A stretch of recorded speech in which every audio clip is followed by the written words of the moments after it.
Hello, everyone. Welcome back to the Greenway Forward podcast, episode 6. Today, I'm excited to be joined by Jason Cole. So, welcome to the show. Appreciate it very much, Brody. Thanks for the opportunity to talk about my campaign. Very interested in what we're going to be discussing here today. So I'll let you get started if you want to throw some questions out or however you want to handle proceeding. Absolutely. I'm really curious on how, and I ask this for every guest when they start, how you actually became where you are in your political ideology and kind of your history around it. Okay. It's a long story because I'm 52 years old. I'm so old. Am I 52? Am I 53? I don't even remember these days. But no, I'm 52 years old, and I actually got started in politics and activism when I was 19. So I've been doing this for like almost 35 years. Um, I actually grew up in a conservative household. My parents were Reagan Republicans in the 80s. And if you know anything about the 80s, it was a decade of sort of living large and greed is good. In fact, if you remember the movie Wall Street with Michael Douglas, 1987, that was my sophomore year in high school. The tagline for that is greed is good. And so, that was sort of the 80s, and rah rah, America's number one. And I grew up in a military household, and I would have been considered a young Republican back then because that's what I grew up with. Um, and I grew up in a conservative rural area of Washington. I had lived overseas. I grew up in England actually until I was 11. I wasn't born there, but my mother was British. My father was Air Force, so lived overseas, came to America, and then grew up in a very rural conservative area here in Washington State, and have lived in Washington most of my life since 1983. Um, but when I graduated from high school and went to the University of Washington, I had a sort of instantly a much more diverse experience of people, of cultures, of political topics. Um, and I got involved because I'm a musician. I'm a bass player. You can see my big stack behind me. um, uh, and I got involved in sort of a musician punk anarchist slash socialist uh, arena of politics where and plus just the whole college experience, which was very very different from what I'd grown up with in high school.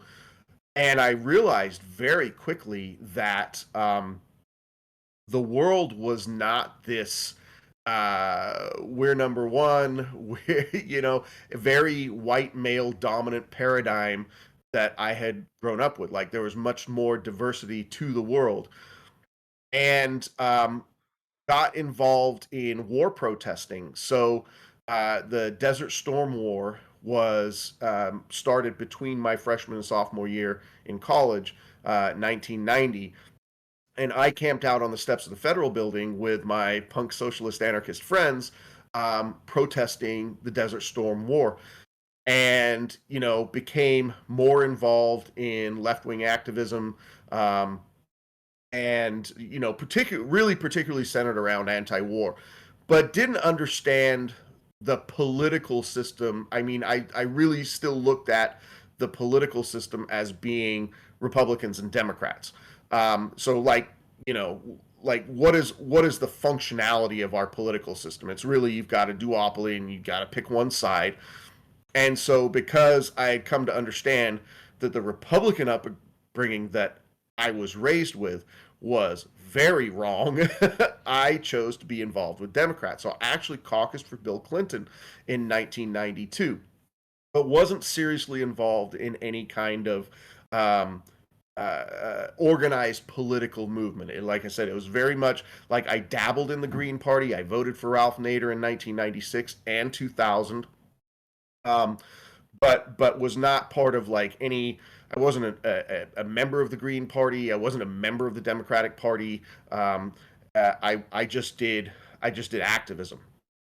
And then George Bush got elected in 2000 and took us to war in Iraq.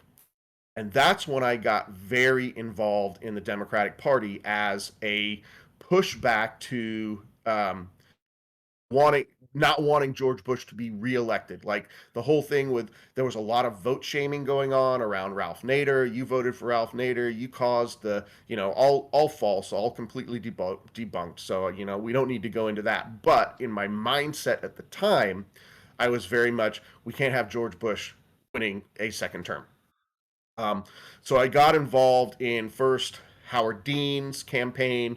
I think I was interested in Dennis Kucinich at the time, but I didn't think he had a whole lot of chance of winning. So I was really more behind Howard Dean. And then when John Kerry got the nomination, I worked to try and get John Kerry elected. Of course, John Kerry was a terrible candidate. But that began sort of my 20-year journey as being an actual Democratic Party member, where I went to local meetings. I worked for local candidates. I worked for Obama. Again, in 2008, I was thrilled that we had a black man who presented himself as a progressive, and so I was very very enthusiastic. I actually cried when Barack Obama was elected in 2008. So I don't know if that sounds silly or not, but that was like how done I was with this warmongering criminal Bush Cheney administration. And I was really looking to Barack Obama to get us out of the Iraq War, because I protested the Iraq War. I just talk about the Iraq War for a minute. Like, I was involved in the February 15th, where they said it was the day the world said no to war, where cities all over the world got out in millions and millions because this invasion was impending. And this was February. We ended up invading a month later. So my first child was 8 months in utero on the Seattle March, which was like a 5 mile march from, well, I don't know how long it was. It might have been five, but there were like 50,000 people in the streets in Seattle. So I was proud to take part of that, and I took part in annual marches. I took part in like weekly marches after we had invaded, and then there were annual commemorative marches that I took part in for years and years and years in Seattle. But I was so disgusted with the reelection of George Bush that I actually left the country. I was a high school teacher at the time. I had a house. My wife at the time was a elementary school teacher.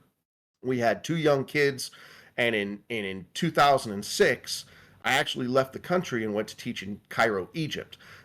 So that was how horrified I was that we had reelected George Bush. Now, of course, Obama comes in, and there was it was exciting for the first year or two, but as soon as he shot down single payer healthcare, which was I believe 2009, and got into the ACA, I was like, oh, this guy is not who he sold himself to be. Continued war, continued austerity politics, wasn't going to look back and prosecute Bush Cheney.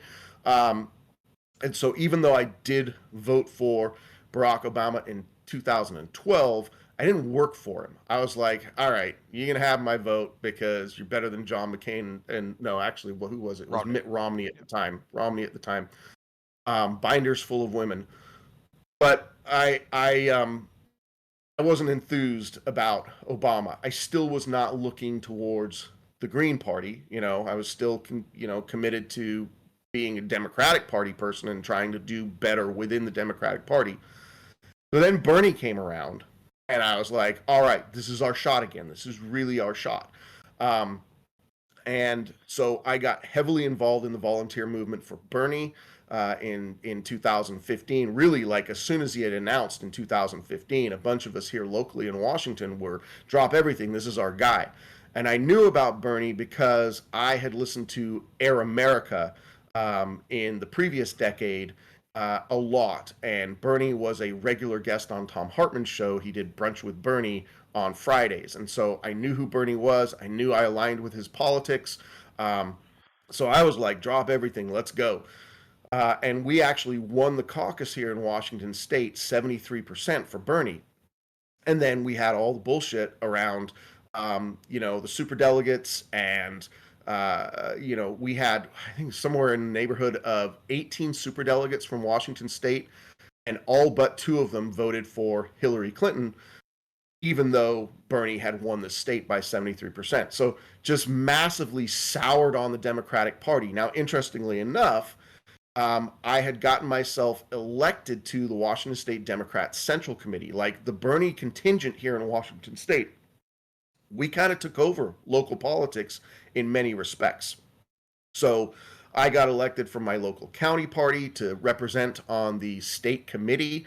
So for 4 years, I was a progressive voice on the Washington State Democrats State Committee, and I was pushing progressive resolutions. Like I wrote resolutions that we shouldn't take money from the for-profit healthcare industry, that opposing DNC blackballing of people who vendors who wanted to work with um, candidates who were challenging already elected Democrats, right? There was a whole push to, we don't want to be challenging incumbent Democrats. That's a bad thing. So I opposed that. I mean, that was coming from the DNC. So I opposed that. So I spent 4 years on the Washington State Democrats fighting the executive board because, your committee membership, like the committee versus the executive board, whole different thing. And so the progressives on the Washington State Democrat Central Committee, we had about a third of the membership there. So while we were vocal, we did not have the actual numbers to steer the party in the direction we wanted it to go. So I resigned my position there, and I resigned. Well, I got to see sort of the inner workings of the Democratic Party, and honestly, the Washington State Democrats, and I'm sure it's the same way with every state Democratic Party, they're simply an arm of the DNC. So if we're opposing the DNC, we're in essence we're opposing our own state party. It was it was I got to the point where I was like, this is a waste of time. But I did decide to run against the very terrible candidate or the very terrible incumbent who is in my district, a guy named Rick Larson.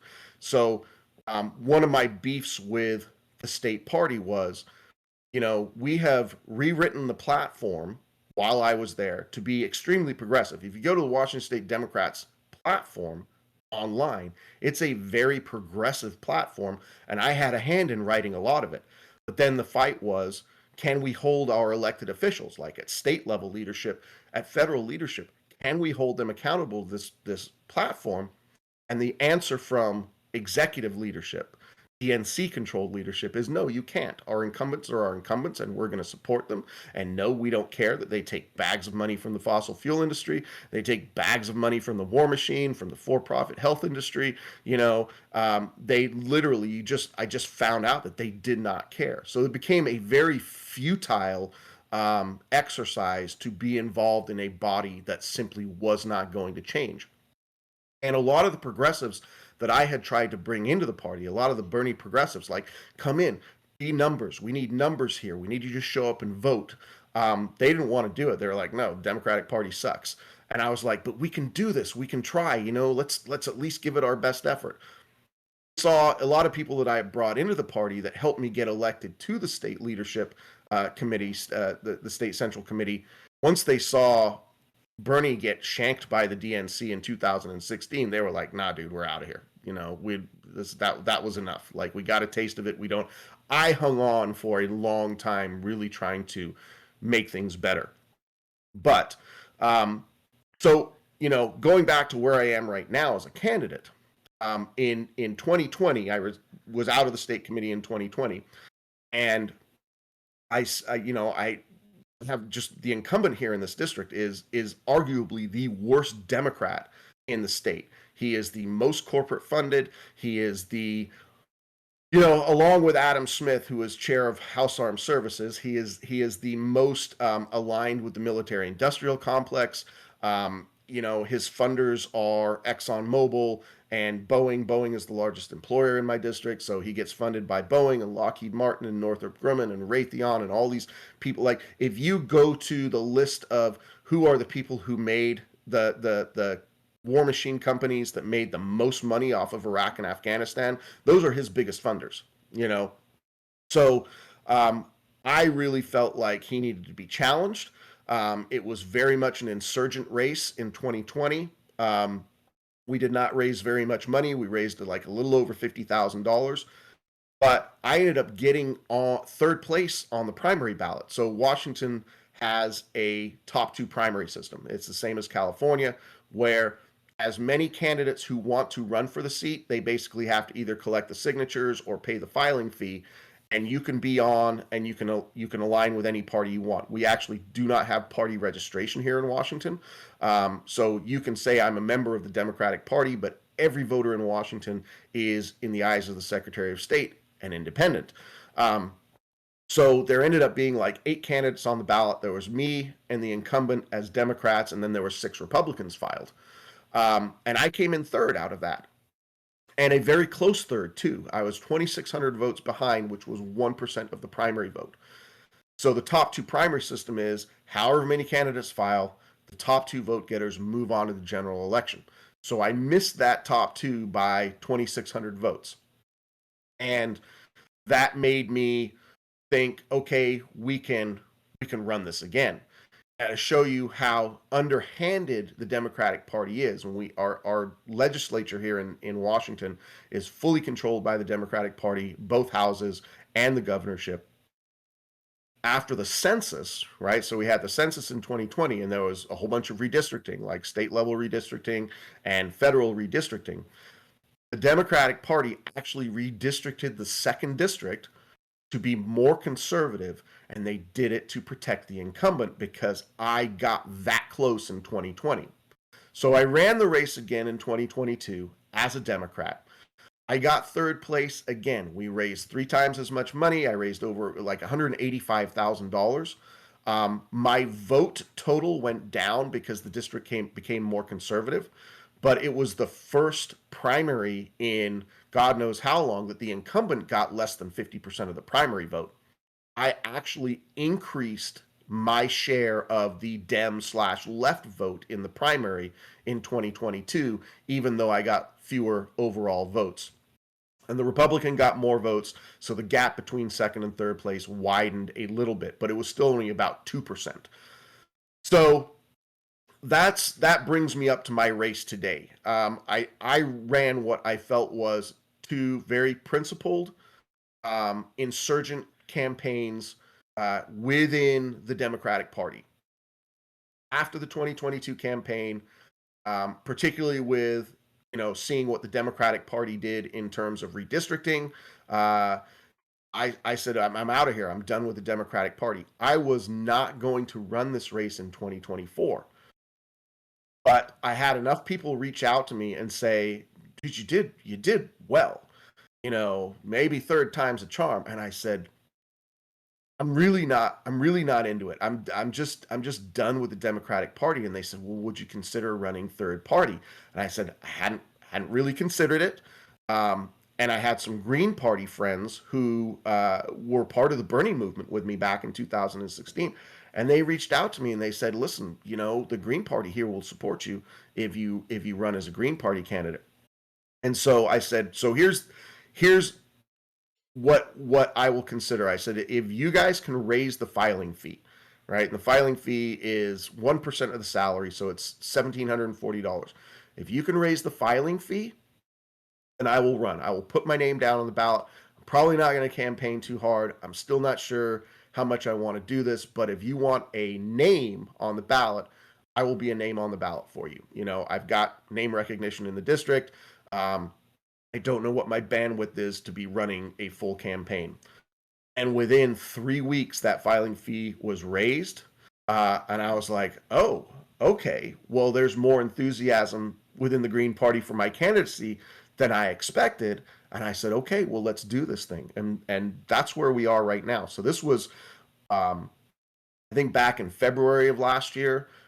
Where all of this went down, and I was still actually an elected PCO, which is like your little precinct committee officer. It's where within the Democratic Party, and they said, well, you have to resign that position, and I said, of course. I forgot I was even holding that position, so I resigned my PCO position. And I started paying membership dues for the Green Party a year ago, and now I am a Green Party candidate running for that same seat. And the interesting thing is, I have not had to change a single thing about my platform. Some of the specifics for 2024 have changed just because the political issues have changed a little bit. But in terms of, what's on my website, other than a couple of slight modifications, I'm running on exactly the same thing. I'm running on single payer healthcare. I'm running on reduction of military budget, reduction of military presence around the world, denuclearization. I was a high school math teacher for almost 20 years, so I've got strong support for education. Um, what are the other issues? Getting corporate money out of politics, and not just campaign finance reform. We need to go beyond campaign finance reform, and we need to have fully publicly funded elections.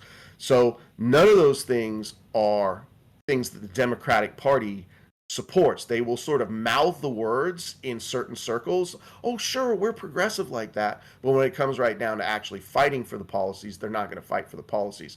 And so I realized after the fact, I was really running a Green Party candidacy within the Democratic Party in my first two races, which is why I got so much opposition from the Democratic Party. But now here I am, proud Green Party candidate, running for this seat again.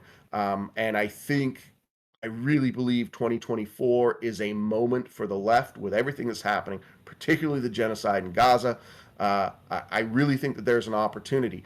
And my campaign is very focused on getting youth to vote because there's a lot of anti electoralism among youth voters. I recognize it, I understand it because I have people telling me, doesn't matter who we vote for, the system's not going to change. Why should I bother?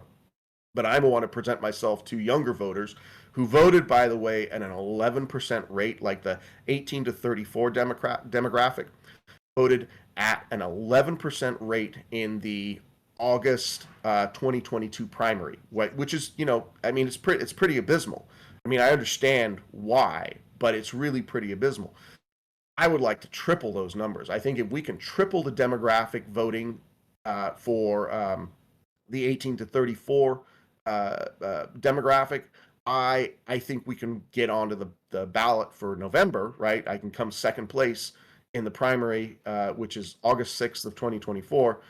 And if I'm on the ballot down the stretch with this incumbent in this moment of extreme dissatisfaction with the Democratic Party, in particular, people like Rick Larson, who is one of the worst Democrats. Arguably, like I said, the worst Democrat, most corporate Democrat in Washington, but among the most conservative Democrats in the entire Democratic Party, if you actually look at his voting record.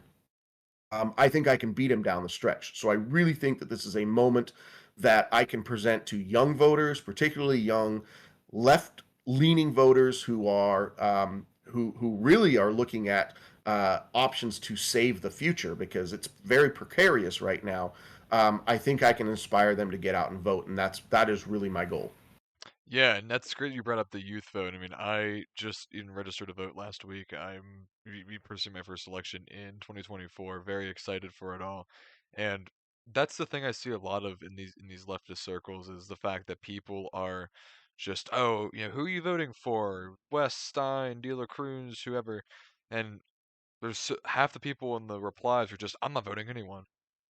Well, why? You complain about this duopolistic establishment, which I hate is just as much as you do, but you're not willing to go out and even try to make the slightest dent in whatever. Like if at least try to get that you have that little bit of power, at least try to get that little bit and try to Well, do I something mean, up that's the there. thing. I mean, I want to be realistic. Like when I talk to people about voting and the importance of voting, I'm not saying to them like I'm very realistic. Like if I get elected to Congress, what can I actually do in Congress? I would still be the only Green Party member in a sea of corporate duopoly. I'm going to get shut out of a lot of things. People are like, "Well, you can't get the things passed that you want to get passed. Your presence there it does not automatically mean we're going to get Medicare for all." And I'm like, of course it doesn't. Like I can't move mountains as a single candidate.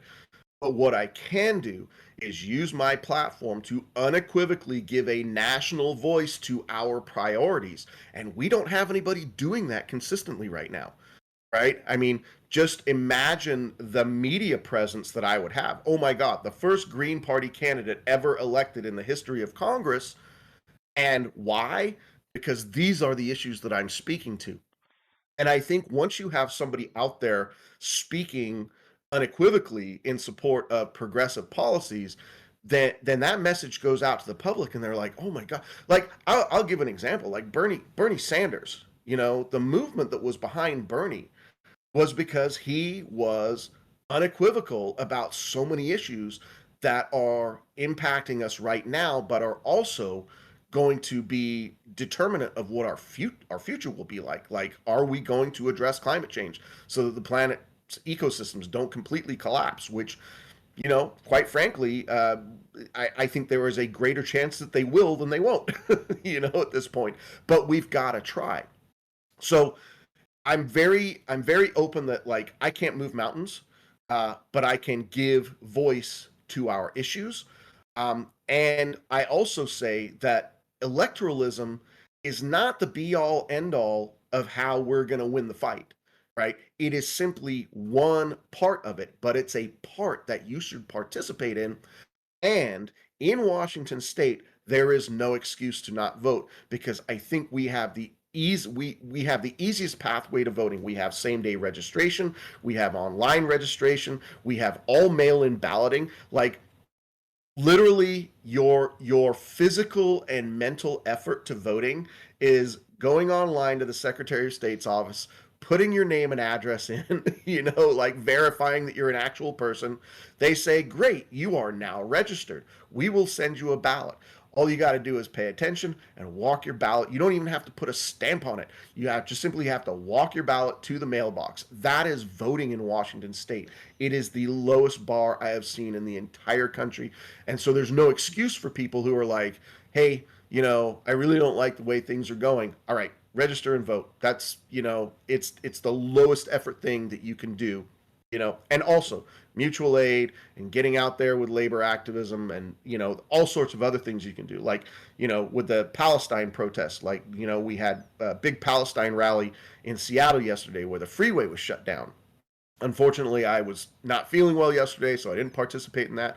But as soon as we're done with our interview here, I'm going to our regular weekend bridge protest where we wave Palestinian flags and ceasefire banners over Interstate 5. And we get tens of thousands of people who are seeing, you know, that, yeah, and we get a lot of honks and a lot of waves, and we get some middle fingers also. But, you know, taking part in those actions that are changing public consciousness, you can still do that and you can also vote. Yeah, definitely. And there's so many ways to put yourself out there. And an example I like to use with that is in 2024 and in 2016 is when the Green Party really got itself in the media because Jill Stein is a Russian agent. And that's the thing they Right. pushed over everything is Jill Stein is this Russian agent who's came to sabotage the Democratic Party. She only shows up every 4 years to try to sabotage the Democrats. She's working with Vladimir Putin. Here, look at this picture of her with Vladimir Putin at a same table together, and that's all. And I Right. remember that. And I'm freshly green. I've been green for not even 6 months now, and I still remember in 2016, and even for the next 4 years, all the way up until 2020, is that the only thing you would hear about the Green Party in media was that Jill Stein was working with Putin and she's this Russian agent who came to sabotage the election, and how if she Yeah. wouldn't have won, Hillary Clinton would have won, and which isn't even true. If even if all of her votes went to Clinton, she still wouldn't have won because Gary Johnson came in and dominated New Mexico. And that's the argument. Gary Johnson, the libertarians, and I actually know Gary Johnson because I for a short while I was a New Mexico resident, and so Gary Johnson was the governor at the time, you know, and I liked him because he was supportive of legalizing weed as a libertarian, and you know, um, and I actually, just so people know, I took part in the effort to get weed legal in here in Washington State. That was, you know, we did a ballot initiative and we took it to the people. And I stood at farmers markets and gathered signatures for weeks and weeks and weeks back in 2012, and we were very excited when that passed here. But you know, I mean, that's right. What I say is, look. if Gary Johnson had not run, if you're like, well, no third party should run. Okay, so eliminate the Greens, eliminate the Libertarians. Those are the obvious two biggest third parties there. But Hillary Clinton still loses because most of those libertarian voters are going to Trump. I mean, let's be realistic about it, you know. So like if Gary Johnson doesn't run, if Jill Stein and Gary Johnson don't run, Hillary Clinton still loses, only worse, you know. And if you really want to sort that problem out, you know, then eliminate the electoral college. Why are the Democrats with the power that they have not abolishing the electoral college? Because the electoral college is the system that keeps the ruling class in power. Plain and Absolutely. simple. Absolutely. And I think we're going to see more of this in 2024. I've already been seeing so many conspiracies online now that Jill Stein's been announced for election for past couple months now, who I plan to very strongly to vote for, so long as we don't get a repeat of 2020. I'm not sure if you're aware, but in 2020, the PA Democrats threw an absolute tantrum, sued Howie Hawkins off the ballot. You could not select Howie Hawkins in 2020 Oh my in god, I Pennsylvania. I, I was actually unaware of that. But you know, I also hope that the Green Party, and I say this, Jill's a friend. I think she's a fantastic person. I'm actually going to meet up with her next weekend for the big DC rally. I'm going out to DC for the March on Washington for Gaza. Plan on meeting up with Jill, sitting down, having conversation with her. We've only had phone conversations so far, but she has sent out emails in support of my campaign. I have sent out emails in support of her campaign. So we are in this fight together. And I have heard some, you know, dissension, like mild dissension. I do want to say it's mild, like, oh, you know, they're going to railroad us into another Jill Stein candidate. And this is sort of within the Green Party. And I'm like, no, the Greens have a nominating process. You know, there is a nominating convention in the summer. Jill is the obvious nationally known candidate who has done this before. The baggage that people say Jill brings with her, the whole Putin thing, right? And the spoiler, that is a media creation. That is not real. You know, that Yeah. has been debunked. So anybody hearing that, just, you know, it was a media conference. She got sat at a table with Putin. She did not have any conversation with him. And at that media conference, she criticized his aggressive militarism. So the whole idea that she was there, you know, in cahoots with him is an absolute fabrication. But here's the thing: the DNC lies, right? That's the thing. The Democratic Party will outright lie in order to win an election. So, I mean, if you look at what they did to Bernie, of course they're going to, you know, try and shut down the Greens. They don't want the Democratic Party likes to say they're progressive, but they also like to kill progressive campaigns. They don't, and So, if the Democrats let a third party candidate win, there goes their support of corporate capitalism. You know, if they will do yep. anything, work with the Republicans to preserve corporate capitalism. If you get Bernie or former Bernie, if we were being honest, and a candidate like Jill Stein, they're going to do whatever they can to drive them out of there because they recognize if they were to let one of these candidates win, there goes that little sliver of support of corporate capitalism in government, and even that little bit is going to be so massive, and they know it. They are scared of Well, the impending conversation capitalism. is capitalism. I mean, that has to be the conversation. And this is one of the reasons that I really like the Green Party is they're an openly socialist party. You know, and the conversation is capitalism. It is capitalism that is destroying this planet. It's destroying people's lives. And if you go back in American history, you know, almost 100 years, you get to FDR, who wasn't a socialist, but he was the closest to a socialist we have ever had, and he got elected 4 times. They literally had to write a constitutional amendment to prevent something like FDR happening again, where you had an American administration that was taking on the ownership class. The marginal tax rate for corporations was like 91%. They don't want that anymore. They want to squeeze people's labor, and they want to extract resources. They want the wealthy to get wealthier, and they really don't care about what happens to the majority of the public. So, but that is not a sustainable future. I mean, clearly, with what's going on with climate and what's going on with our economy, that is not a sustainable future. And I think people are waking up to that fact. And this is again my candidacy. Get me a foot in the door in Congress, and I will use that platform. You will hear on a national stage what really needs to happen in this country. Absolutely, and I think going back to that is in 2024, let's just assume, I know she hasn't been primary yet, but let's just assume Stein's a candidate. It's 99% chance she's going to be the Green It's nomination. it's it's 99.9%. Like there's, you know, yeah. Well, I won't even go there, but yeah, she's gonna be the nominee. She's the presumptive nominee for sure. So this is what's going to happen in 2024. Jill Stein's going to be the nominee. Biden is going to get blown out of the water by Trump, and Jill Stein is going to get a record number of votes. I feel that's exactly what's going to happen. Biden's absolutely got no shot against Trump. He is the Democratic Party is sabotaging their own candidate. Like they are sabotaging their own party. As I said last week, the Democratic Party is a failed party because of how they run their platform, and the Republican Party is not a failed party because although I despise everything they stand for, they know how to actually get their voters' attention. They can run someone like Donald Trump, and 80 million people will vote for him. The Democratic Party Yeah, runs someone like Biden, and you have all these people who are like, "But he's so terrible," he's so and terrible. and you're Well, not going to get that a support. lot of that goes to the consultant class. I mean, politics is a business sector in and of itself.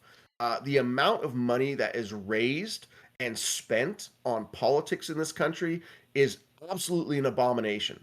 But there are a lot of people who are in control of that political arena who are making a lot of money, and they don't care who wins. If Donald Trump wins, fine. We're going to have massive fundraising on let's not have anybody worse than Donald Trump in 2028, and they're going to get paid anyway. So you're looking at people running the political system, and not all of them. Some of them are genuinely Trump is fascist, and I fear for my LGBTQ self and friends and other things. And I think they're genuine about that. But a lot of people who handle that political system, they do not care one way or the other. They're going to bank regardless. And they're probably going to bank more if Trump wins. Absolutely, and we're gonna also start to see more conspiracies. I feel like with Stein, like I said, Joe Biden's gonna absolutely get blown out of the water by Trump. He's gonna have no shot. There was just news, I believe, this morning that DeSantis dropped out. I can't Oh, I confirm did that. not hear that. I can't confirm that. I've not heard that. Believe I saw that. It was late last night. I was tired. I can't confirm that. I'm Okay. somewhat I'll check positive, into it. but Yeah. can fact check that. But if DeSantis does drop out and endorse Trump, I'm really curious on how that's gonna turn the Republican Party. But regardless of what happens there, Biden's gonna get destroyed by Donald Trump.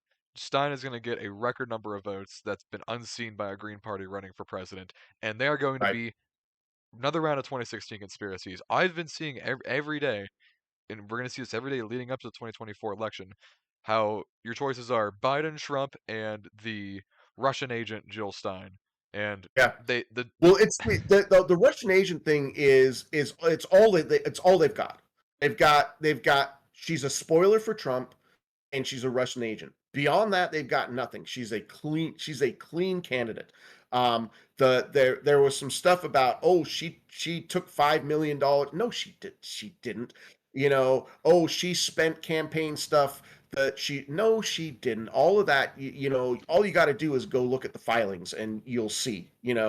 Um, so uh, they've got nothing beyond those two things that are old and stale, um, and easily debunkable. She's a clean candidate. I mean, there's nothing in her back. She's a Harvard trained physician. I mean, she is an incredibly intelligent and kind and genuine person. Like when I had my first phone call with her, I was like, "Oh wow, I'm so sad I didn't vote for you in 2016. You are really an amazing person.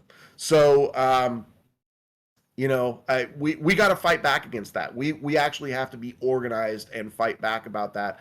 And if you see my presence on TikTok, I'm not TikTok. Well, TikTok too, but I'm mostly about Gaza on TikTok. But on Twitter, have I don't engage with these people other than to say no, you're wrong. It's been debunked. I'm not arguing this with you. And I think we have to take that approach. I would honestly love to see an interview, and there's interviews on mainstream media about it, but they're only a few minutes long. I would love to just have a sit down interview with Jill Stein and just discuss this whole Russian agent nonsense. Anytime I'm in a server um of former apostates and stuff that I like to engage in, and we talk about our leaving of religion and such. And a lot of those people are die-hard vote blue no matter who people. And there's a debates section in it. And whenever it's brought up, oh, Biden, Trump, and I assert that I'm voting Jill Stein, here comes everyone, and that image gets posted 30 times in a row. That Right? image of Do you, her do at the you, dinner table. do you post back the image of Hillary sitting at the table with Yep, Putin? Hillary, Obama, Bush, and Yep. that's the thing is every single president, every single presidential candidate, anyone big up in the federal government has sat at a dinner table with Putin. Besides Joe Biden, I haven't found anything of Biden sitting at the table with Putin, interestingly enough. It's probably out there. I just haven't looked hard enough Yeah. for it. But to just claim and that's the only thing that they have. Their only argument against Jill Stein is she's working with Putin. There's no Yep. evidence to suggest that. It's been debunked plenty of times online. And there's you want to name any president, any presidential candidate since 1990. There is going to be a picture of them at a dinner table with Vladimir Putin. It's just Well, called you conventions. would figure somebody would have dug up some communication, some phone conversation, some phone records, some email would have leaked out. If it was there that she was talking with Putin, it would be there. I mean, they would find it, you know, and it would be exposed. And there's nothing. It's nothing to run on whatsoever, and that's what's going to happen in Right. 2024. Is as soon as 2024 election has been determined, Jill Stein. Let's just say, for example, I have no idea how Stein's going to do. I'm hoping she does over 5%. Let's just say she gets Well, that's 5%. yeah. Let's just say she gets 5%. And Trump Vine, I couldn't even give you a prediction for that. But if she gets that 5%, there's going to be all these people complaining about how Stein's a Russian asset, and especially with Cornel West running too, who I originally was backing West until his campaign completely went down the toilet and Jill Stein started running. Um, West is going to run. He's probably going to get some votes. RFK is going to run. He's going to get some votes. Jill Stein's going to run. She's going to get some votes. Every one of those third-party candidates running is going to get some votes, and all of them are going to be blamed on Joe Biden's loss. Whenever they can't take that personal responsibility and say, "Hey, Joe Biden is literally just Trump 2.0, and Yeah. we can't support him." But that's apparently too much. We want to prevent. Well, and the Democratic Party is so bad that they could not replace Joe Biden and do any better. They could not run Kamala Harris and expect to do better. They could not run Pete Buttigieg and expect to do better. They could not run Gavin Newsom and expect to do better. You know, I think people are just onto the fact that the Democratic Party is a terrible political party. They're Republican light. People don't want Republican light. And for those of you who know Michael Moore, the documentarian Michael Moore, who's a personal hero of mine, I've met him like 4 times. I have his entire catalog of work, and most of it is signed. Um, he wrote a book called Stupid White Men in 2003. I think it was published in 2003. There is a chapter in that book about why Al Gore lost the election. And we are recycling that in 2024 because uh, coming out of a Clinton presidency where Clinton was supposed to stand up for working people and didn't. Clinton was supposed to quote unquote bring peace and didn't, bombing Sudanese aspirin factories, and the war in Bosnia, which, regardless of what your position on the Serbian Bosnian genocide, a lot of people felt we should not get involved in, or at least it should be a stronger NATO coalition. I mean, all of this stuff that, and the other big thing was the deregulate, like the overturning of Glass-Steagall, which eventually led to the financial crisis, right, in 2008. That happened under Clinton's watch, and he was supportive of all of that stuff. So, decrease in unionization. So, what Michael Moore said about this situation is Republicans tell you who they are. Democrats say they're one thing and do another. And the assessment is that people will go with the devil they know over the devil that they don't know or they don't trust. And that's not going to say people are going to vote Republican if they are not Republican aligned, but that Republican voters are committed to their party because their party does what it says it's going to do, whereas the Democrats are not committed to their party, or people who are more left aligned can't commit to the Democrats because the Democrats don't do what they say they're going to do. There is an assessment that you guys are just the light Republican Party. And that's why Gore lost, in addition to him being a completely uninspiring candidate. I've actually met Al Gore, and he was a much better activist as a post-presidential candidate than he ever was a presidential candidate. So, the Democratic Party just throws up these losers like Gore, like Kerry, obviously not Obama, but Obama ended up, really sabotaging a lot of progressive goodwill within the Democratic Party. So it's like they're the gang that couldn't shoot straight. They cannot figure out how to just be committed to what they say their principles are. And the reason is because they're a corporate party. What they are actually really committed to is enriching their corporate donors, just like the Republicans. Yeah, and that's really the thing that brought me to Greens. I mean, I was a Jill Stein hating, Biden loving liberal, even earlier this. Well, not now. It's 2024. Back in the early 2023, I was a Biden loving liberal. I did actually listen to Jill Stein and what she had to say, but I always thought that, oh, she's the reason that Trump won and why we have all these problems that we have now. But I always had these ideas, and the only idea that's really changed me going from Democrat to Republic, or Democrat to Green, is my stance on capitalism, my stance on Biden, and my stance on the duopoly. Everything else has been like I didn't know about the whole capitalist, etc., whatever things, even as far as a year ago. In 2023, in the spring, I just really started looking into, hey, these problems are not because of the Republicans. It's because of capitalism. I used to blame all the problems in this country on the Republicans because that's all I knew. And then I realized, yes, the Republicans have part to blame in it, but it's this capitalism in general that's causing all these issues, and that's really what led me to get involved in the local Green Party. I went to my first meeting on July 29th, and I was just Good for you. inspired from that day onward, and that was It's the day I it's one of officially those broke out of the things. Democrats. Once you see it, as they say, once you see it, you can't unsee it, right? I mean, that is, and so our job, you and me both, our job is to get more people to see it, right? It is the Democrats and Republicans. They are two sides of the same coin. Democrats present as a somewhat kinder, gentler capitalist, but there is no good capitalism. Capitalism inevitably, like the Democrats that I talk to are like, well, the Republicans are open fascists. And my counter is, well, the Democrats are sort of neo-fascists, right? They will, if you allow the Democrats control, like, are you going to make things better? No. Are you going to stop things from getting worse? Also no. Right? So that is an inevitable slide from capitalism to fascism. And the Democratic Party is pointed in the same direction as the Republicans, maybe a little bit slower. But when we look at things at the backdrop of the climate emergency, And I don't know if you've seen even the reports that are coming out on global temperatures in the last week. They are absolutely off the charts. Global surface temperatures right now, January 2024, are off the charts. They are so much higher than they were this time last year.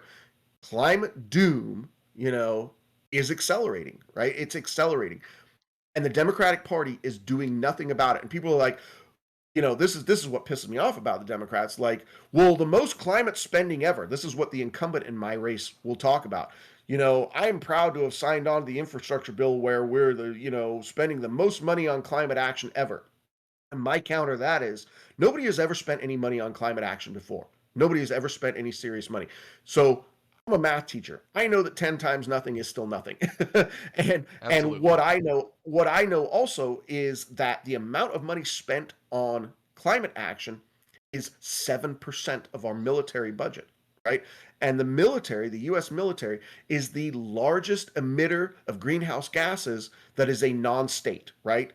If the US military were a country, it would rank somewhere in the mid 20s of carbon emissions, right? So if you're gonna uh, spend 7% of this massive carbon emitting force that we've got, don't tell me you're doing anything about climate action, because everything that you did in that infrastructure bill, one, it wasn't insufficient, but it's massively offset by the fact that you're not doing anything about military emissions. So let's not pretend that we're saving the future with the infrastructure bill. And I always said that the worst thing about the infrastructure bill, was, in terms of climate, was that then Democrats will go back to their constituents and say, "Oh, look, we did climate." Hmm. Right? No, you have not done climate. Climate is doing us right now. You have not done climate. But then they use that as an excuse for future inaction, because we already did it. So I mean, it's a game, but it's a deadly game for our future. Yeah, and I've said this many times before. Voting Democrat is not going to solve your issues No. because the Republicans, while they are a symptom of the issue, while Democrats are a symptom of the issue, the entire problem itself is capitalism, and there's so many people that are unwilling to accept that. There are people Yeah, for sure. who will only stick with the duopoly because, and you'd be familiar with a teacher and as someone a lot younger going through school and stuff. The only thing that I was taught was in America, there's the left and the right. The left, the further left you go, the more you support Democrats. The more right you go, the more you support Republicans. But that scale that you're given is truly a small section of the global right wing scale, and that's how they get Well, you. it's like Noam Chomsky had a great quote about this. He said, "We have a system where you can have very lively debate about political issues within a very narrow spectrum."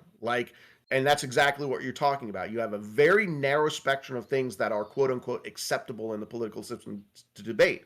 You step out of that system, like step out of the system towards fascism. Of course, people were like, "Oh, fascism's bad." Like, yeah, we fought the Nazis and blah blah blah. That's fine. That's great. Right? But on the left, you can't talk about socialism either.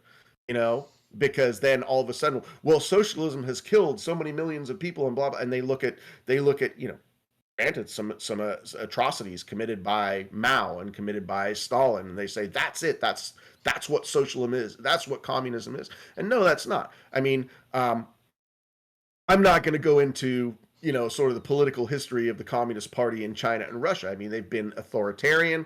I don't even believe that China's Communist Party is a real Communist Party anymore. It's very much an authoritarian capitalist party at this point. So um, having a debate on the fact that real socialism is actually a democratic exercise, right? It is a politically democratic exercise. You can't even have that conversation because people's minds won't accept it because we've been propagandized so hard. What gives me hope for the future is that younger generations are not buying into this narrow debate anymore. They're really not. Like, there was a study done 5 or 6 years ago that even among people who considered themselves young Republicans, they were like, socialism doesn't have the baggage that it has for like the boomer generations who came out of the Cold War. I think that's what a lot of this is. It's a lot of age demographics.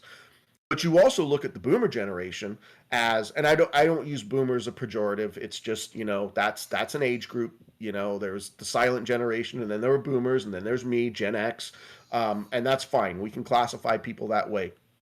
Um, but the boomer generation has a massive amount of wealth in this country, right? I mean, so when these older white liberals are like, well, I'm a capitalist, and that's because when you went to school, you didn't you it was almost tuition free. When until 1973, we had good health care for, I shouldn't say everybody, because poor and marginalized communities still couldn't access health care, but for a lot of people, health care was not going to break your bank, and you could access it. Um, and property, like real estate values, you could, the whole thing, like a a a working family could be and I know this is very traditionalized, but it could be a guy going to work and a mother staying home and taking care of the kids, and you could afford a house, and you could afford a car, and you could afford a vacation. And I'm not saying that was accessible to everybody, because it absolutely wasn't.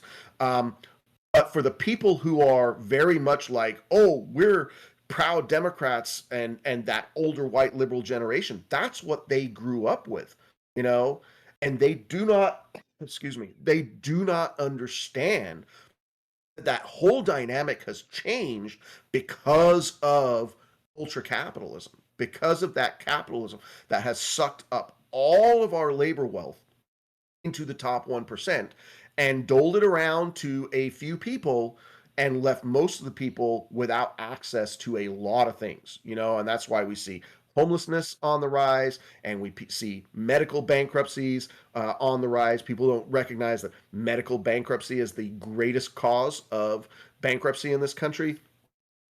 And people are, it's always been a trope, like, oh, well, we don't want our seniors to choose between medicine and paying rent and whatnot. That was, we were talking about seniors 30 years ago. Now we're talking about, people coming out of high school, can't pay rent and can't pay for medications their needs. The mental health crisis that we have in this country is due to capitalism, is due to the fact that people, like, my kids are 17 and 20, right? I consider them to be lucky because they have me, and I have a house, and they have a place to stay as long as they need it. They don't have to worry about paying rent. I love my kids. I want them to have a good future. I'm not like, no, get out the door and take care of yourselves. Um, I mean, I really feel like we're all in this together, and family units are actually really important for stability. Um, but if I was to say to my daughter, who's 20 years old, no, you've got to move out of the house, she wouldn't be able to afford. She wouldn't be able to afford an apartment.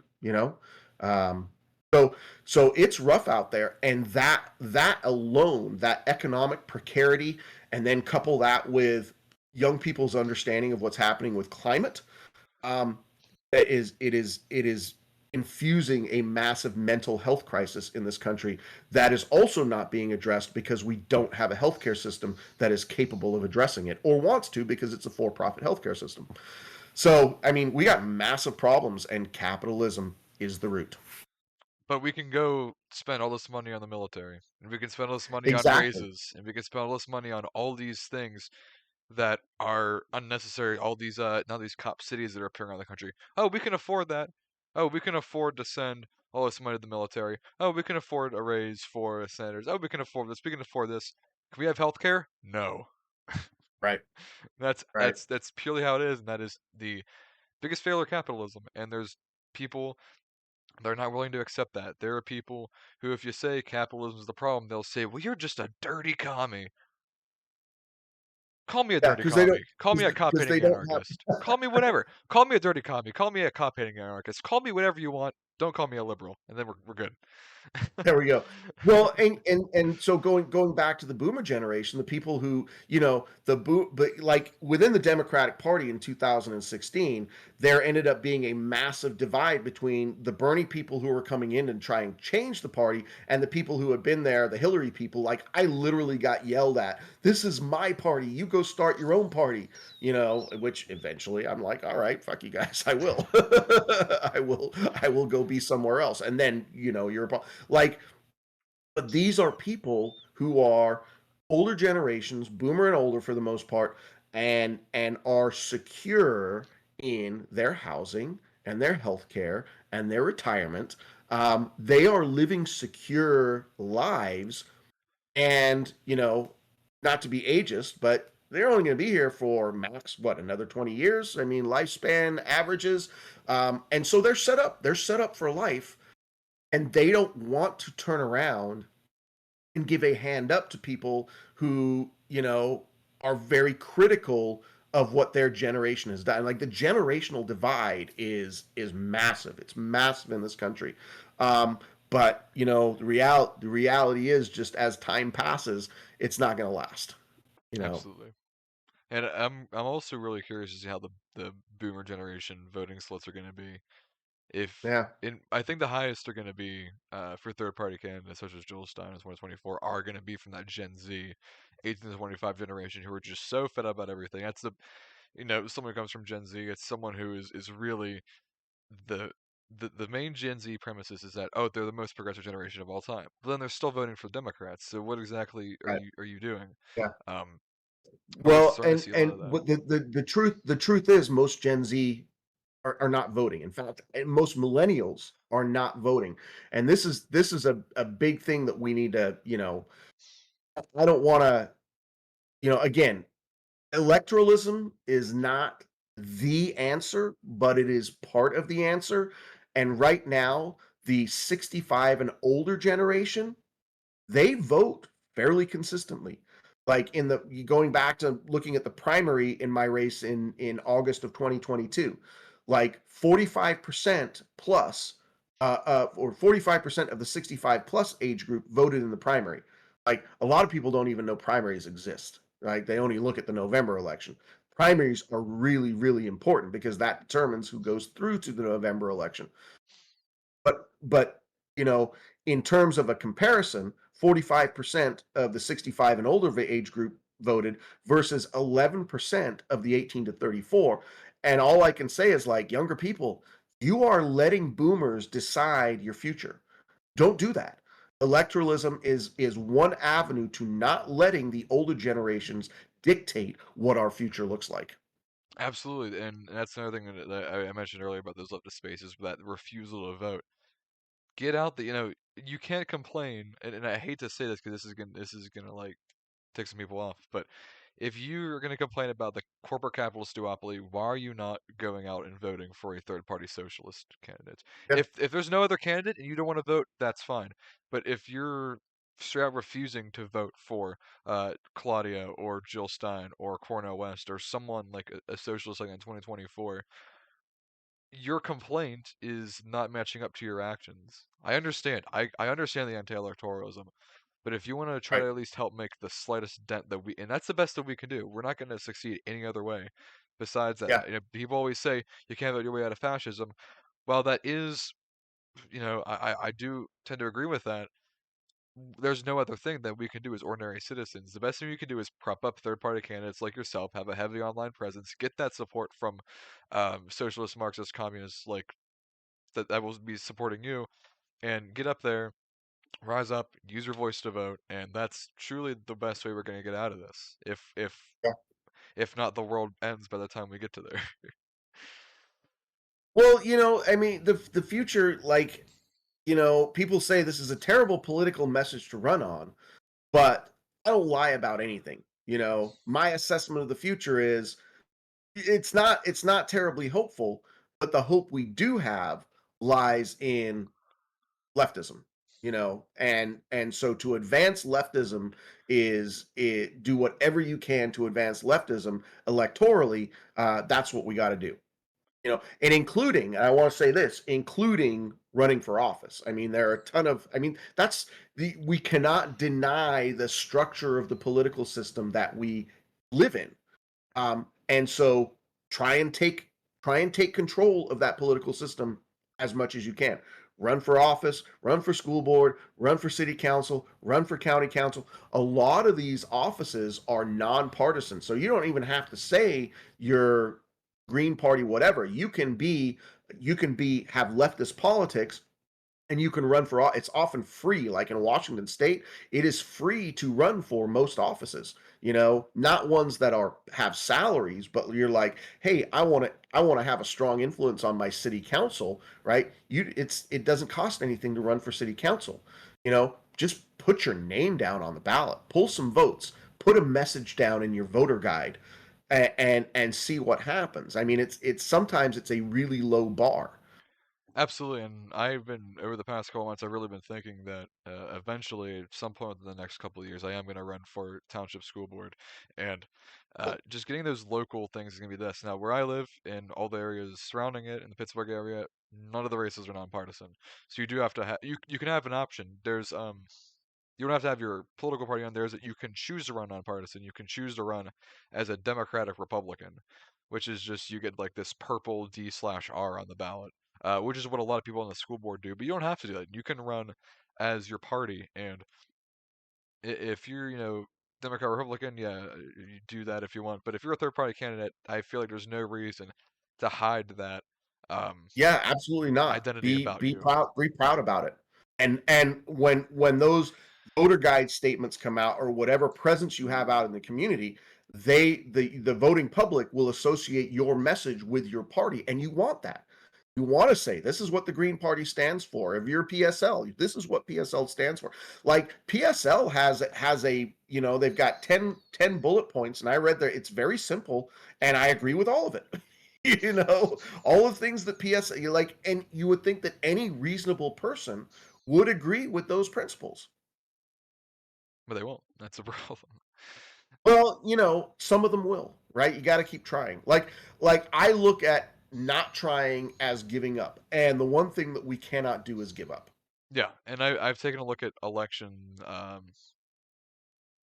databases and such for my township school board. And if you don't include independents, if I were to run, I would be the first non-Democrat, Republican, nonpartisan, or independent person to run, and that would cause such a stir. We in my specific township here, we have a newspaper that gets sent out to every resident once a month, and it tells you the news about every single thing that's happening in town, including politics. There's always interviews with people running for school board, people running for. We don't have a mayor here. We have a supervisor. We have three supervisors that rotate positions. Um, but that school board is really huge. Get a green on there. That'll make a difference. And I'm Yeah. honestly very curious to see if I were to run green, which I would run green, but whenever I would do this, if I would have the township there's no township green party, there's only a township Democrat and a township Republican party. I would be very curious to see what the township Democrat party says about a green running if they were trying to absolutely sabotage or whatever, and I think that would cause such a stir. It'd be like, hey, So there's someone running is a Green Party for school board. Some of us haven't heard of this, and both parties are causing a stir about this. That's a way to get everyone talking about it, especially in a small town where there's not that representation. Causing a stir is a great way to get that attention out there, and that would honestly be amazing. It's like you're the reason that everyone's going to war in the township because you decided to run as a Green Party candidate for yeah, school board. do it, get some attention. And a lot of candidates go unchallenged year after year after year. So before I decided to run for Congress in 2020, in 2019, my local school board position was up for election. I actually filed for school board. I withdrew, and actually called the incumbent, and I said, hey, I've decided to do this other thing. I'm not going to run a race against you, but my name was on the ballot because I'd already filed. I pulled 40% of the vote not running a race just by my voter guide statement. Like, I didn't have any signs up, and I would have accepted the position had I won. But, just the fact that this guy had gone unchallenged for, I'd probably been there for like 10 years, and nobody run against him.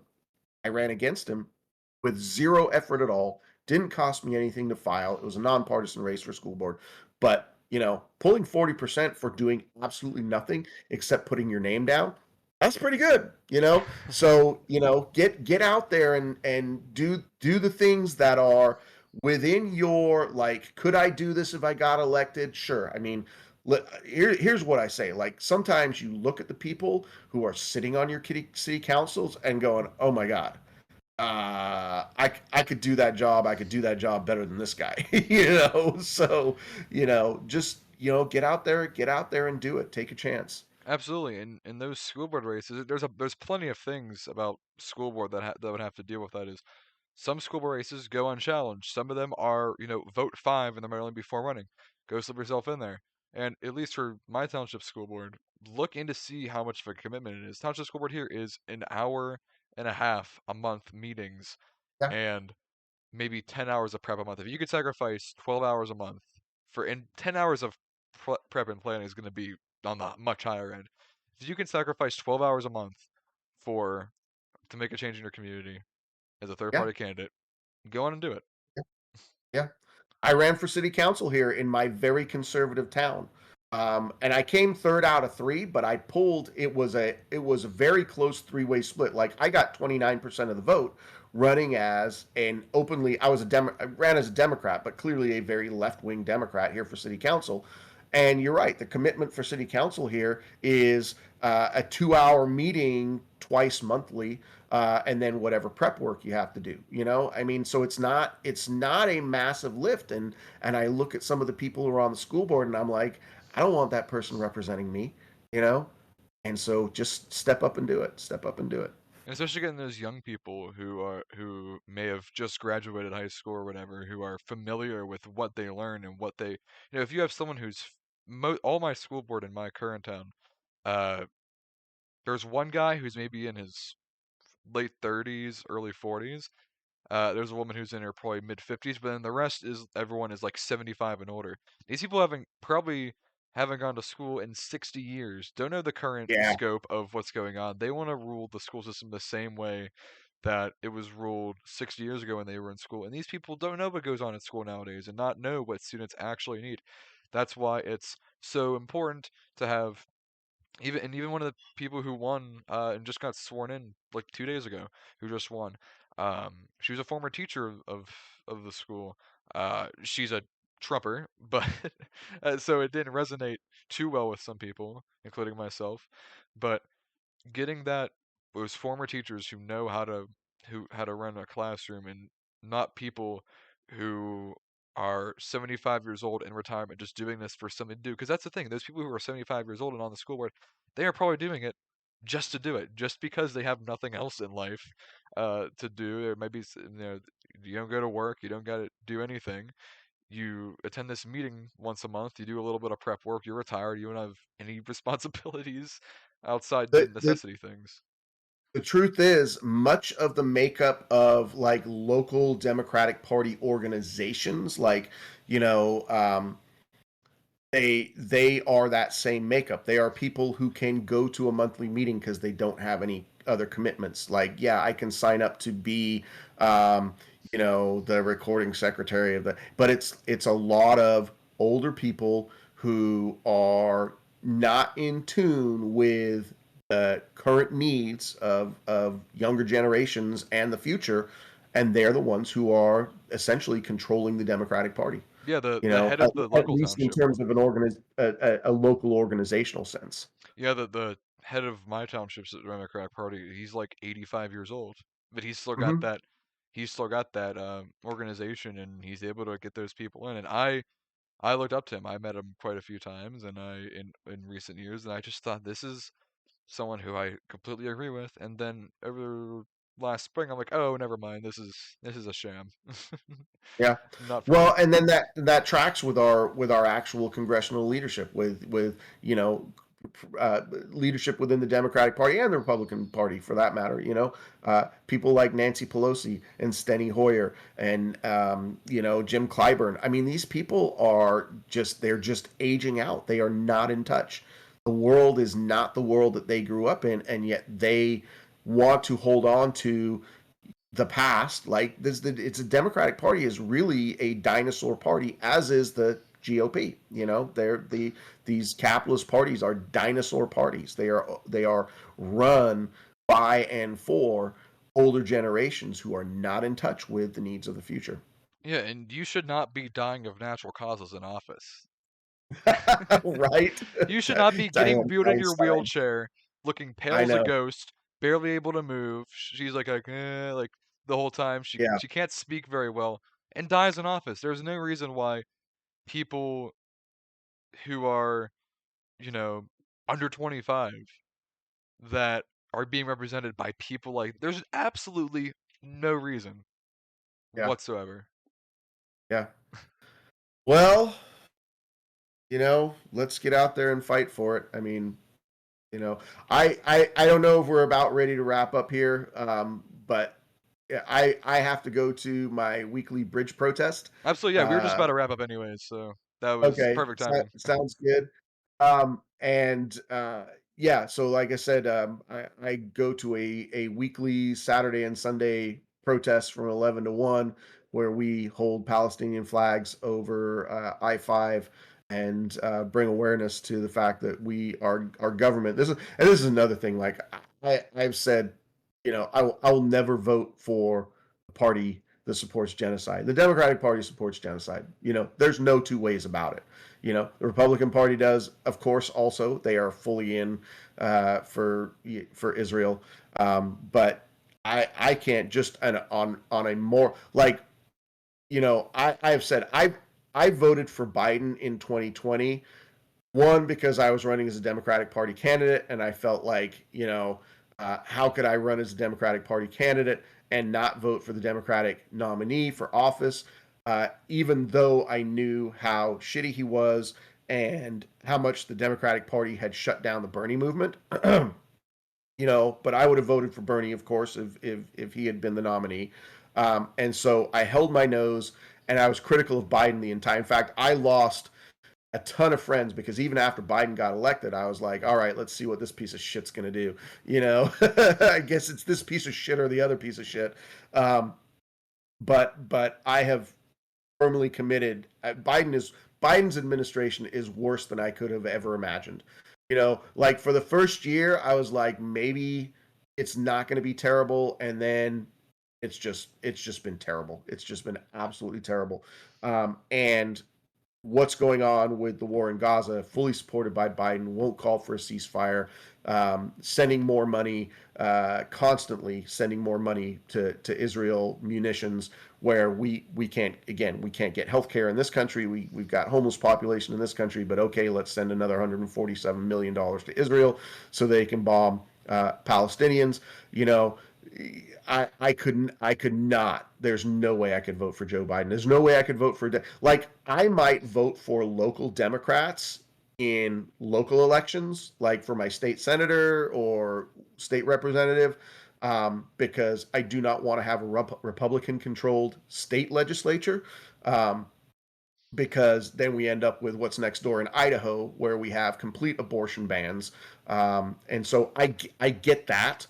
But in terms of national leadership, there's no way I'm going to give my vote to the Biden administration. And now Not a and chance. now we just funded Saudi Arabia to start killing Yemen citizens. So Exactly. there's Exactly. no and I can't morally vote for Biden because of that, and I can't morally vote for Trump because of his ideas. Like people need to understand Oh, that yes, it is perfectly normal and okay to be morally disgusted by both the candidates, and that there are other exactly. options. Ballot access is going to be huge. Printing it's going to be huge. Unironically, and this is like the funny thing is you push yourself as the Greens, and I have a short little story. I know you have to get going, but a short No, little go story ahead. about pushing yourself as a Green, as an anti-Democrat, and getting that Republican support. I was out tabling at an event back in September for the local Green Party, and this guy came up to us and started looking at all our stuff on the table. He was dressed up in his like you could tell he was like ultra hardcore Republican. And he, he Hmm. he looks at all our stuff on the table and it's like the most progressive stuff you could ever imagine on the table. We have the most like insanely progressive stuff you could ever imagine on that table. Most pro-socialist, pro-worker, anti-capitalist stuff, pamphlets, brochures, whatever on the table. He looks at it and we're figuring like he's about to like call us a slur or something. But he looks up to us and he says, I like that. Anybody that doesn't go to Democrat, I like. So now we're unironically pulling these people to think positively about the Greens because You know, we're not it's Democrats. it's there is like the working class has started to lean towards the Republican Party because the Democrats have failed them. There is, I think there's a lot of like pro-American conservatism in some areas of the country, but a lot of it is just like, well, the Democrats aren't serving me, so I'll try. So at least the Republicans are going to keep my taxes low. You know, if I can't get the Democrats to give me health care or guaranteed housing or better wages, at least the Republicans will keep my taxes low. So there's that kind of sentiment. And back in 2016, my father, who I've said, military guy, Reagan Republican, he's more of a libertarian type. Doesn't like Trump at all. Thinks Trump is a fool and a charlatan, and is not pro, even as a military guy, is not like, he was not in support of the Iraq War.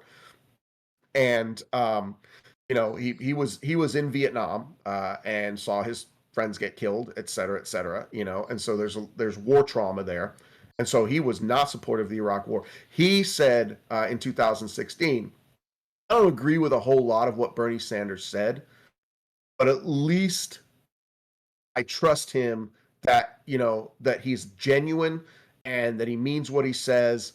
And I don't trust Democrats. Like, between Hillary and Trump, he's going to vote for Trump. Between Bernie and Trump, he would have voted for Bernie. He told me that. Trump is bad, Hillary's bad. I'm going to pick Trump. But if I have a better option within the Democratic Party, because I don't feel like Bernie is, trying to blow smoke up my ass, I would have voted for Bernie. So, I think that is a massive failing of the Democratic Party, is that people simply know that they do not mean what they say. They just don't mean what they say when they get out there in the public, and voting for policy and whatnot. And then the other thing I want to say, as we wrap up, in my race, in terms of outreach to conservatives, my district, a Republican will never win this district. It's simply not in the numbers. It's a 65-35% split. The incumbent, conservative Democrat, will win this district if he goes up against the Republican. That is historical. He's done it for 20 years. Um, but so we know this is quote unquote a safe blue district. It's like a D+16 by whoever does that kind of polling. I forget the name of the group that does that kind of polling. So heavily in favor, heavily blue. I think it's like the second most blue district in Washington State. Outside of Pramila Jayapal's district. And so my messaging to Republicans is, your candidate's not going to win this seat. If you hate the Democrats, I'm your option to unseat them. You may not agree with my policies, but if you want to get rid of Rick Larson, I'm the only person who can do it. Right? So vote for me in the primary, because if it's Republican, the GOP does not invest in this district at the federal level. They do at the state level because they want to try and gain control of the state house, and we do have some state level conservative districts within the larger federal district. So they'll invest in state races, but they won't invest in the federal race. Like, I raised more money than the Republican candidate did in 2022, the person who was on the eventual ballot. Um, so I will appeal to Republicans to say, help me get on the ballot, because down the stretch I can win in the general, whereas your guy cannot. You Absolutely know, will. and the same thing for Democrats. Like, if you consider yourself a progressive Democrat, like, the very worst thing that can happen is we end up with this same conservative Democrat back in office, right? A Republic. So vote for me in the primary, and at least you'll get an option for a progressive change in November. That's what their parties are so important. Yep, exactly, exactly. Well, I do All appreciate right. your time here.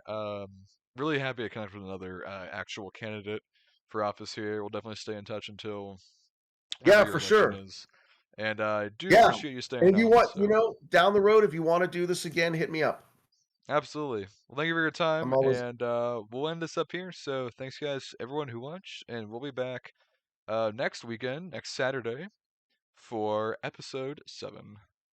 callforcongress.com.